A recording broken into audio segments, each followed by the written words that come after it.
With us here on this Tuesday night as we mark that grim milestone tonight. The deadliest 24 hours yet, New York alone with 731 deaths in a single day. New Jersey with very difficult numbers as well tonight. In fact, President Trump a short time ago saying we send our love to the great people of New York and New Jersey, calling them tough, strong, and brave, as I mentioned. He also talked about African Americans in this country and the terrible toll from this virus. Tonight, we look into that as well, what Dr. Anthony Fauci just said about this. Of course, the other hotspots tonight, Michigan, Louisiana, and Florida, and the number of deaths in the U.S., more than 12,000, 2,000 more than we reported last night as we came on the air. New York's hospitals facing very difficult decisions. Maimonides Medical Center in Brooklyn giving ABC News a tour of their ICU. One doctor putting it bluntly, saying this is a mass casualty event, adding, it's like war. The need for beds still growing. The Navy hospital ship Comfort now taking COVID-19 patients. St. John the Divine Cathedral will become New York City's newest field hospital. Michigan is now seeing the third highest number of deaths in the country. One hospital system reporting 1,500 staff are showing symptoms. Louisiana tonight, one parish alone with a death rate more than double the rate of New York City's. And again this evening, we have news on the British Prime Minister Boris Johnson in intensive care, now being given oxygen. News from the Queen and from 10 Downing Street tonight.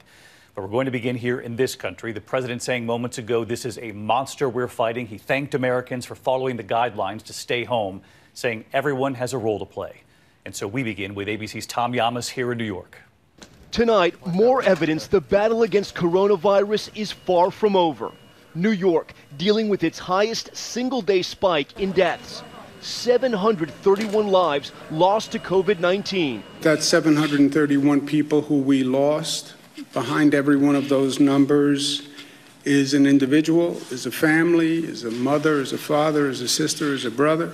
The city alone losing more than 4,000 people. That's more than perished in the World Trade Center attack. But tonight, the governor pointing to a sign of hope. The rates of hospitalizations are going down. You see that plateauing.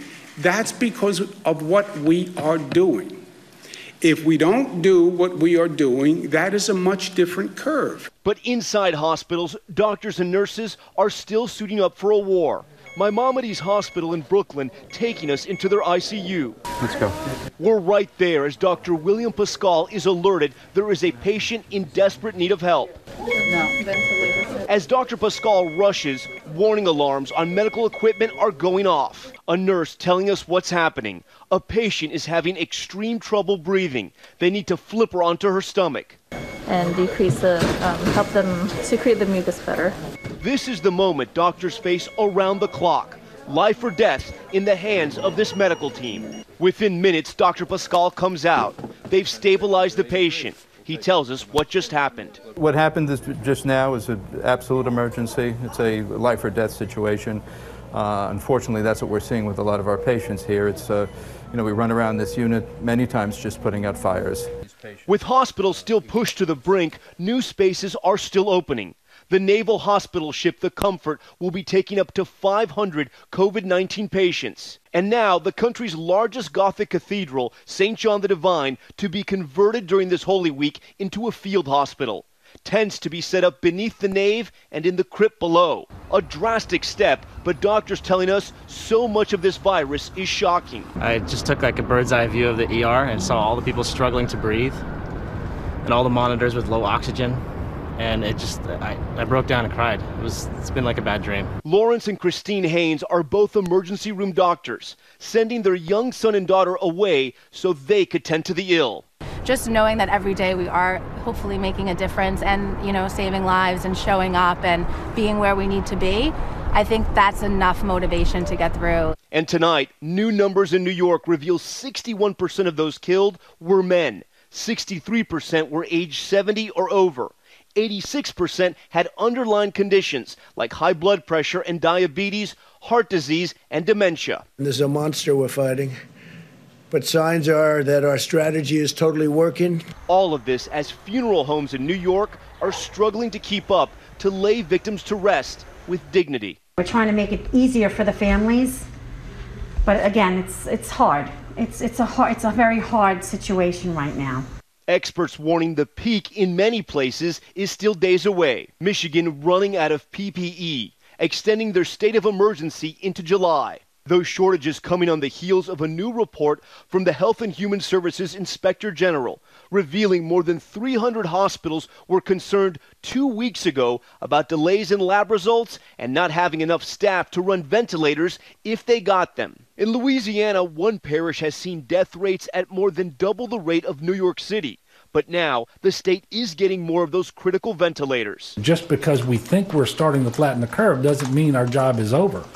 And in fact, now is the time to double down. Ventilators are so important for patients like Paul Logan, a 57-year-old athletic director from Indianapolis. The father of 4 is now fighting for his life on a breathing machine. His family asking for prayers, his students rallying around their coach. We are praying for a speedy recovery, as we know every single Panther is resilient. No one wanted us to succeed more than you did, and we're really thinking about you and your family. Stay strong. Our thoughts and prayers are with you and your family. We hope you recover soon. All of them sending a message tonight. Tom Llamas with us tonight outside St. John the Divine Cathedral, the site of that planned field hospital in the coming days. And Tom, as we cover this outbreak in the middle of this storm, there are also new questions tonight about what the federal government knew and when they knew it, whether they did enough to prepare Americans for this. David, our reporting team down in Washington has confirmed that trade advisor Peter Navarro sent 2 memos to the White House in January and in February warning that millions of Americans could die of the coronavirus and it could cost the economy trillions of dollars. Tonight, the president was asked about this. He says he didn't know about the memos, he didn't read them, and he doesn't know if it would have changed anything. He's defending his response, even though critics say the president did restrict travel to China. For weeks afterwards, he did downplay the severity of this disease. David? All right, Tom Llamas with reaction from Washington. And I should note that ambulance that went behind Tom, that is such a common sight these days here in New York City. There are ambulances everywhere you look. Tom, our thanks to you again tonight.